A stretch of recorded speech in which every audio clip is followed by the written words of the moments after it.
क्या आप पुनर्जन्म में विश्वास करते हैं? हर सुबह यह छोटी सी काली कौवा धीरे से खिड़की के शीशे पर दस्तक देती है, जैसे किसी का इंतजार हो वह 2 साल के नन्हे दोस्त का, जो जैसे ही दरवाजा खोलता है यह कौवा खुशी से उछलता कूदता उसके स्कूटर के पीछे पीछे भागने लगता है। यह कौवा सिर्फ उसी बच्चे को अपनी फूली हुई मुलायम पंखों को छूने देता है और कभी कभी सड़क से कोई चिकना कंकड़ उठाकर चुपचाप उसके खिलौना डंपर में रख देता है, जैसे यह दोनों का कोई गुप्त खेल हो। यह एक जंगली कौवा है जिसे आकाश और जंगल में रहना चाहिए, लेकिन अब वो जैसे अपनी उड़ान भूलकर इस नन्हे बालक की छाया बन गया है।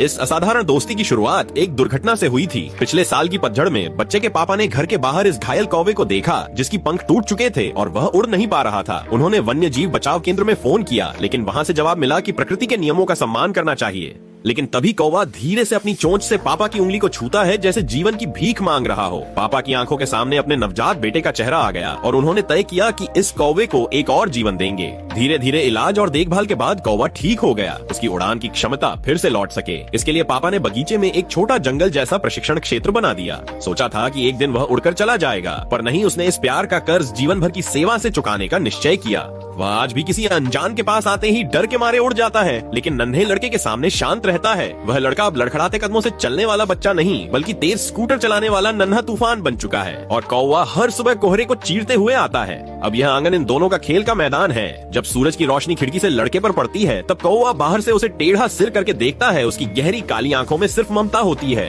हर दिन इस कौवे के साथ नई शरारतें होती हैं। कभी वह मम्मी के बालों से क्लिप चुरा लेता है, कभी कान की बालियां खींचने लगता है, या फिर लड़के के प्यारे नन्हे चूसनी को छीनने की एक्टिंग करता है। और कभी कभी चुपके से कुत्ते के पीछे आकर उसे डरा भी देता है। अगर एक दिन वह वापस अपने साथियों में लौट भी गया तो भी हम उसे मुस्कुराकर विदा करेंगे। लेकिन फिलहाल सूरज चमक रहा है, लड़के की हंसी गूंज रही है और उसका कौवा रक्षक उसके पीछे पीछे चुपचाप उड़ रहा है। हम यह तो नहीं चाहेंगे कि वक्त लौट आए, बस यही दुआ है कि वो थोड़ा धीमे चलने लगे।